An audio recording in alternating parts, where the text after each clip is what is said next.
Hello दोस्तों, स्वागत है आपका मेरे इस यूट्यूब चैनल में। आज की इस वीडियो में हम बुक नंबर 2 के बचे हुए एमसीक्यूज़ को डिस्कस करने वाले हैं।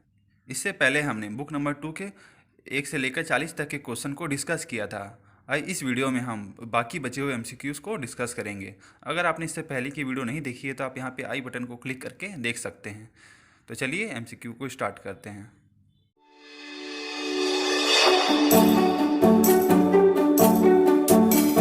क्वेश्चन नंबर 41 है, किस वैज्ञानिक का विस्तृत कार्य 1632 में dialogue concerning the two chief system of the world, the Ptolemaic and the Copernican के नाम से प्रकाशित हुआ? तो इसका सही आंसर होगा गैलीलियो।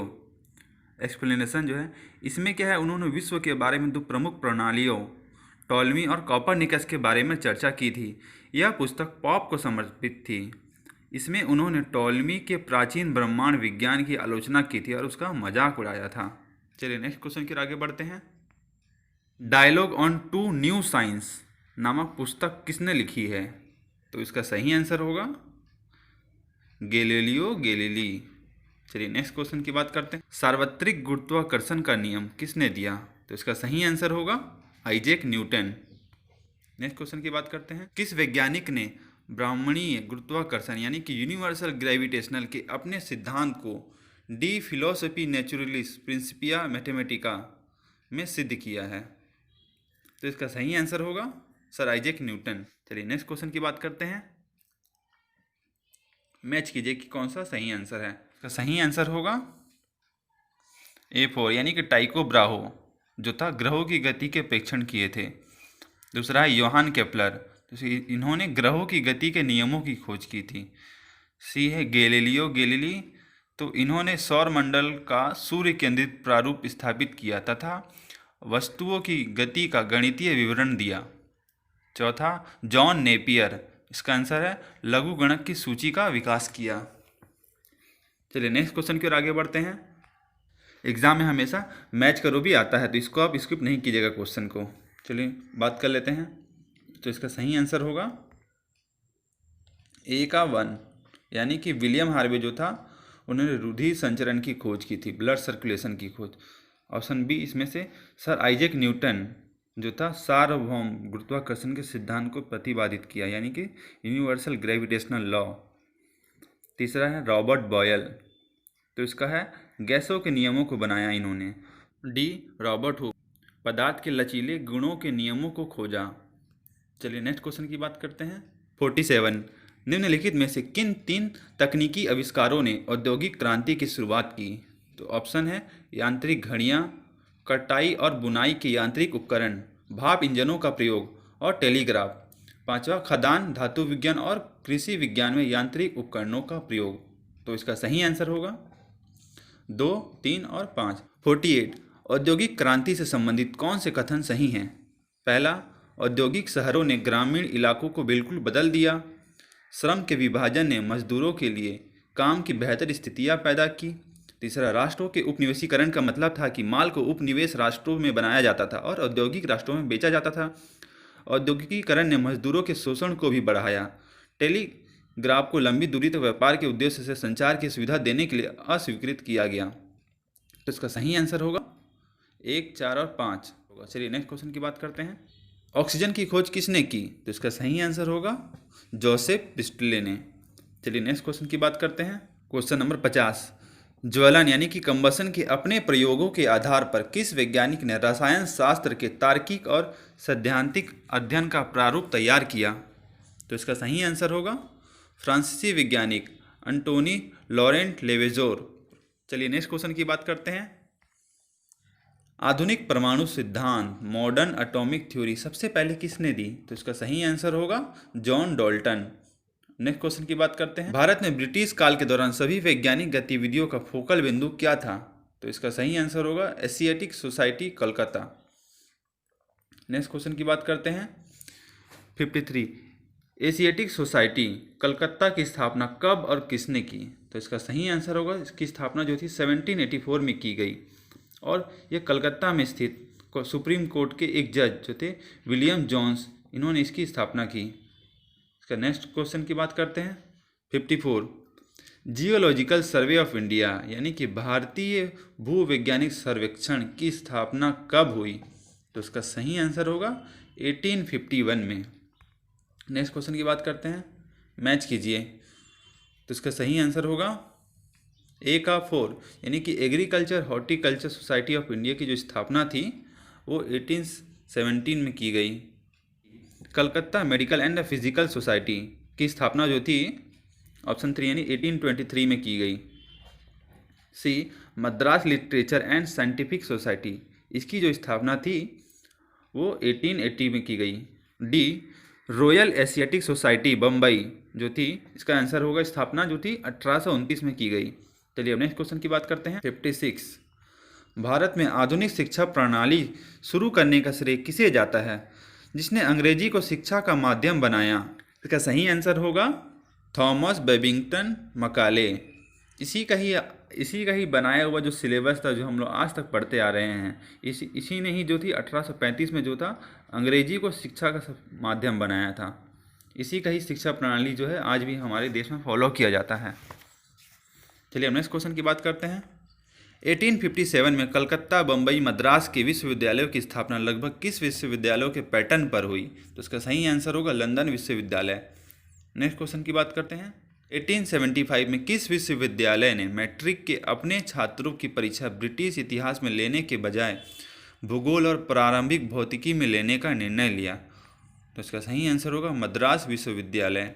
नेक्स्ट क्वेश्चन की बात करते हैं। विज्ञान में स्नातक की उपाधि देने वाला पहला विश्वविद्यालय कौन था? तो इसका सही आंसर होगा बम्बई विश्वविद्यालय। नेक्स्ट क्वेश्चन की बात करते हैं। औपनिवेशिक भारत में वैज्ञानिक विकास के विषय में नीचे दिए हुए कथनों में से कौन से सत्य हैं? ऑप्शन ए भारत के प्राकृतिक संसाधनों का नक्शा बनाने के लिए वनस्पति भूवैज्ञानिक और भौगोलिक सर्वेक्षण किए गए थे। ऑप्शन बी कुछ विज्ञान सोसाइटी बनी और उन्होंने वैज्ञानिक जानकारी के प्रचार प्रसार के लिए कुछ पत्रिकाएं प्रकाशित की। सेना तथा अन्य ब्रिटिश लोगों की सेवा की दृष्टि से केवल चिकित्सा विज्ञान पर ध्यान दिया गया। डी कृषि की समस्याओं को हल करने के लिए योजनाबद्ध और सुसंगठित प्रयास किया गया। तो इसका सही आंसर होगा option A B and C. Next question की बात करते हैं। किस वैज्ञानिक ने मलेरिया और मच्छर से संबंधित विषय पर कार्य किया? तो इसका सही आंसर होगा रोनाल्ड रॉस ने। नेक्स्ट क्वेश्चन की बात करते हैं। मैच करो, ये क्वेश्चन जो है आपका दिसंबर 2019 में पूछा जा चुका है। तो इसका सही आंसर होगा जो पहला ऑप्शन है सैयद अहमद खान जो थे, उन्होंने साइंटिफिक सोसाइटी ऑफ अलीगढ़ 1864 की स्थापना की। बी है सैयद इमदाद अली, इन्होंने बिहार साइंटिफिक सोसाइटी की स्थापना की। सी है एम.एल. सरकार, तो इसका आंसर होगा society for the cultivation of science 1876 इसकी स्थापना की। डी है जमशेद जी टाटा, इन्होंने इंडियन इंस्टीट्यूट ऑफ साइंस की स्थापना की। चलिए अब नेक्स्ट क्वेश्चन की बात करते हैं। निम्नलिखित में से कौन से कथन उत्तरवर्ती 19वीं तथा प्रारंभिक 20वीं सदी में वैज्ञानिक विकास में भारतीयों के योगदान की सही व्याख्या करते हैं? तो सही कथन को चुनिए इनमें से। इसका आंसर होगा ऑप्शन 2। नेक्स्ट क्वेश्चन है 64। 1904 में किस संस्थान की स्थापना की गई जिसका उद्देश्य योग्य छात्रों को विज्ञान पर आधारित उद्योगों का अध्ययन करने के लिए यूरोप, अमेरिका और जापान भेजना था? तो इसका सही आंसर होगा association for the advancement of scientific and industrial education of India, इसकी स्थापना की गई। नेक्स्ट क्वेश्चन की बात करते हैं। 65 क्रेस्कोग्राफ किसके द्वारा निर्मित उपकरण है जो पौधों की वृद्धि की गति को 1 करोड़ गुना बढ़ाकर रिकॉर्ड करता है? तो इसका सही आंसर होगा जगदीश चंद्र बोस। नेक्स्ट क्वेश्चन की बात करते हैं। A history of Hindu civilisation during British rule यानी कि हिंदू सभ्यता का इतिहास ब्रिटिश शासन के समय, इस पुस्तक के लेखक कौन है यानी कि यह पुस्तक किसने लिखी है? इसका आंसर होगा P.N. बोस, प्रमथा नाथ बोस। तो चलिए नेक्स्ट क्वेश्चन की बात करते हैं। 67 कंचन ग्राफ और सोनसु ग्राफ नामक यंत्र जो है किसके द्वारा बनाया गया? तो इसका सही आंसर होगा जगदीश चंद्र बोस। जगदीश चंद्र बोस ने जो यंत्र बनाए थे उन्हें संस्कृत नाम दिए थे। ये जो है कंचन ग्राफ और सोनसु ग्राफ जो है ये संस्कृत नाम है। कंचन ग्राफ एक प्रकार का उपकरण है जिससे यह पता चलता है कि किस प्रकार पौधा यानी कि पौधे संवेदनों के प्रति अपनी प्रतिक्रिया संकुचन के द्वारा दिखाता है। दूसरा ये सोनसु ग्राफ है, ये ऐसा उपकरण है जिससे यह जाना जा सकता है कि पौधा पानी या किसी द्रव पदार्थ का अवशोषण किस प्रकार करता है। चलिए अब नेक्स्ट क्वेश्चन की बात करते हैं। विश्वविद्यालय अधिनियम 1904 का लाभ उठाते हुए किसने पहले पहल करते हुए कलकत्ता में यूनिवर्सिटी कॉलेज ऑफ साइंस की स्थापना की? तो इसका सही आंसर होगा सर आशुतोष मुखर्जी।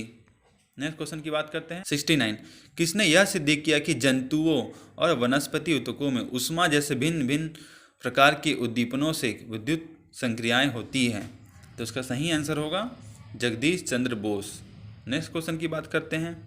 स्वदेशी रसायन और औषध उद्योग में Bengal chemical and pharmaceutical works नामक एक अग्रणी और दिशा निर्धारित संगठन किसने बनाया? इसका सही आंसर होगा प्रफुल्ल चंद्र राय। नेक्स्ट क्वेश्चन की बात करते हैं। 71 किस वैज्ञानिक ने प्रकाश प्रकीर्णन यानी कि स्कैटरिंग ऑफ लाइट पर अनुसंधान किया, जिसके कारण बाद में 1930 में उन्हें नोबेल पुरस्कार प्राप्त हुआ? तो इसका सही आंसर होगा doctor CV Raman. Next question की बात करते हैं। 72 भारतीय विज्ञान कांग्रेस संघ यानी कि इंडियन साइंस कांग्रेस एसोसिएशन की स्थापना कब हुई? इसका आंसर होगा सही 1914 कलकत्ता में, जो कि वेस्ट बंगाल में है। नेक्स्ट क्वेश्चन की बात करते हैं। 73 भारतीय विज्ञान कांग्रेस संघ यानी कि इंडियन साइंस कांग्रेस एसोसिएशन की स्थापना के उद्देश्य हैं? ऑप्शन ए वैज्ञानिक ज्ञान प्राप्ति को अधिक सबल प्रेरणा और अधिक क्रमबद्ध दिशा निर्देश प्रदान करना।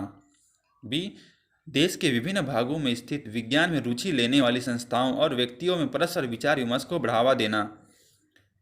विशुद्ध और प्रायोगिक विज्ञानों के प्रति सामान्यतया अधिक जागरूकता उत्पन्न करना। इसका सही आंसर होगा ABC, सभी ऑप्शन सही हैं। नेक्स्ट क्वेश्चन की बात करते हैं।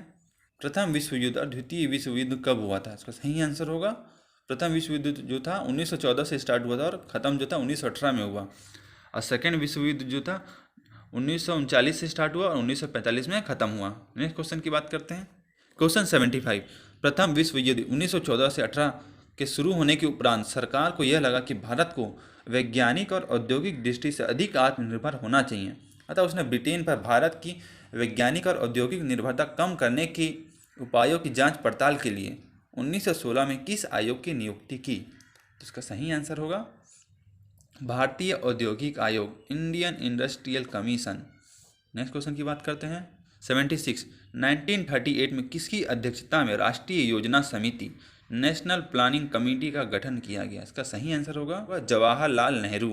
एक्सप्लेनेशन डॉक्टर मेघनाथ साहा के अनुरोध पर उस समय के कांग्रेस अध्यक्ष सुभाष चंद्र बोस कांग्रेस कार्य सूची में राष्ट्रीय आयोजन और औद्योगिकीकरण को सबसे ऊपर रखने के लिए सहमत हो गए, जिसके परिणाम स्वरूप इस समिति का गठन हुआ। नेक्स्ट क्वेश्चन की बात करते हैं। वैज्ञानिक नीति संकल्प साइंटिफिक पॉलिसी रिजोल्यूशन जो था भारतीय संसद द्वारा कौन से वर्ष में पारित किया गया? इसका सही आंसर होगा 1958। यह क्वेश्चन भी जो है दिसंबर 2019 में पूछा जा चुका है। नेक्स्ट क्वेश्चन की बात करते हैं।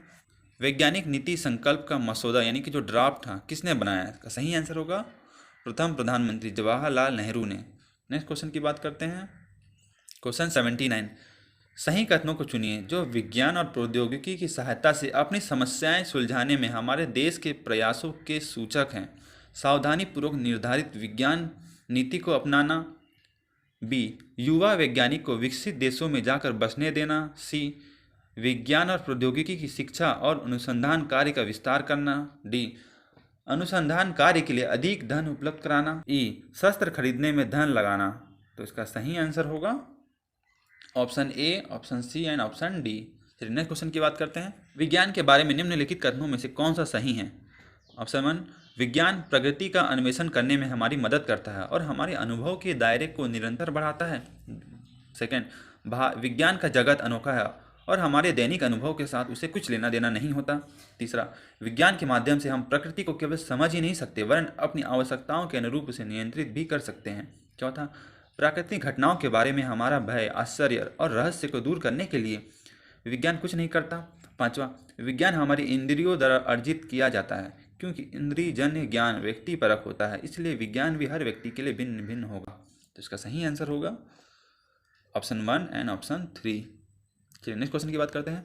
1 आगमनात्मक, इंडक्टिव एवं निगमनात्मक यानी डिडक्टिव विधियों का प्रयोग किसकी रूपरेखा बनाने में किया जाता है? ये क्वेश्चन जो है आपका दिसंबर 2019 में पूछा जा चुका है। तो इसका आंसर होगा परिकल्पना, यानी कि परिकल्पना बनाते समय वैज्ञानिक विधियों के कुछ स्टेप है जिसमें से ये परिकल्पना है। इसमें से ये परिकल्पना बनाते समय इन 2 विधियों का उपयोग किया जाता है। एक्सप्लेनेशन। अगर हमारे पास किसी घटना, समूह, वस्तु, परिस्थिति के केवल एक अंश के बारे में प्रत्यक्ष प्रमाण है और तब यदि हम उनके आधार पर उस संपूर्ण घटना, समूह, वस्तु अथवा परिस्थिति के गुण, व्यवहार अथवा अन्य बातों का अनुमान लगाते हैं तो यह तर्क आगमन तर्क कहलाएगा। जैसे मैं एक एग्जांपल देता हूँ। मान लीजिए कि कोई बच्चा है जो कि बहुत ही ज़्यादा शैतान है, तो लोग इसको देख के क्या सोचेंगे कि उसके घर वाले भी जरूरी मतलब इस तरह के ही रहे होंगे। तो मतलब एक को देखकर दूसरे कंडीशन का अनुमान लगाना ही आगमन तर्क कहलाता है। और जो निगमन तर्क होता है वो जस्ट इसका उल्टा होता है। केपलर के ग्रहीय गति के नियम के अनुसार ग्रहों द्वारा सूर्य की परिक्रमा करने में लगने वाले समय और ग्रहों की सूर्य से औसत दूरी के बीच क्या संबंध होता है? तो इसका सही आंसर होगा जो समय का स्क्वायर जो होता है वो डिस्टेंस के क्यूब के डायरेक्टली प्रोपोर्शनल होता है। चलिए नेक्स्ट क्वेश्चन की बात करते हैं। 83 निम्नलिखित में से कौन सा केपलर के ग्रहीय गति के नियम है? ऑप्शन ए, ग्रह सूर्य के इर्द गिर्द दीर्घवृत्तीय कक्षाओं में परिक्रमा करते हैं और सूर्य दीर्घवृत्त की दो नाभियों यानी कि फोकस में से किसी एक पर स्थित होता है। दूसरा, एक ग्रह समान समय में समान क्षेत्रफल तय करता है। सी, किसी ग्रह द्वारा सूर्य की एक परिक्रमा में लिए गए समय का वर्ग ग्रह की सूर्य से औसत दूरी के घन के आनुपातिक होता है। या फिर डी, उपरोक्त सभी। तो इसका सही आंसर होगा, सही ऑप्शन सही है। नेक्स्ट क्वेश्चन की बात करते हैं। ऊष्मा अपने आप किसी ठंडे पदार्थ से गर्म पदार्थ की ओर नहीं बहती। यह ऊष्मा गतिकी का यानी कि थर्मोडायनेमिक्स का कौन सा नियम है? इसका सही आंसर होगा सेकंड लॉ यानी कि दूसरा नियम। नेक्स्ट क्वेश्चन की बात करते हैं। 85 परीक्षण में पाया गया कि सामान्य वायुमंडलीय दाब पर पारे का स्तंभ कितने इंच से अधिक नहीं चढ़ेगा? इसका सही आंसर होगा 30 इंच। नेक्स्ट क्वेश्चन की बात करते हैं। बैरोमीटर का आविष्कार किसने किया? तो इसका सही आंसर होगा इवांगलिस्टा टोरिस्ली। नेक्स्ट क्वेश्चन की बात करते हैं। पारा तथा अन्य किसी धातु की मिलावट से बनी मिश्र धातु को क्या कहते हैं? इसका आंसर होगा संलय या सरंस, जिसको अमलगम भी कहते हैं। नेक्स्ट क्वेश्चन की बात करते हैं। 88 ऐसी क्रिया जिसमें किसी पेड़ या पौधों की टहनी को काटकर दूसरे पेड़ के तने में लगाकर नया पेड़ तैयार किया जाता है, इस विधि को कहते हैं हम कलमबंद करना यानी कि ड्राफ्टिंग। नेक्स्ट क्वेश्चन की बात करते हैं। क्वाड्रेंट किसे मापने का उपकरण है? ये भी क्वेश्चन जो है दिसंबर 2019 में पूछा जा चुका है। तो इसका सही आंसर होगा क्वाड्रेंट का उपयोग जो है ऊंचाई को नापने में करते हैं। ओके दोस्तों, ये MCQ क्वेश्चन यहीं पे समाप्त होता है। अब हम नेक्स्ट वीडियो में जो है हम लोग बुक नंबर 3 यानी कि ब्लॉक 3 की MCQs को डिस्कस करेंगे। अगर आपको वीडियो पसंद आई तो वीडियो को लाइक करें, नए चैनल पर नए हैं तो चैनल को सब्सक्राइब कर दें, वीडियो अच्छी लगी हो तो शेयर करें। अगर वीडियो पसंद नहीं आए तो वीडियो को डिसलाइक भी करें, साथ ही रीज़न बताएं कि क्या डिसलाइक करने का क्या रीज़न है, हम उसमें ज़रूर इम्प्रूवमेंट करेंगे। ओके, धन्यवाद।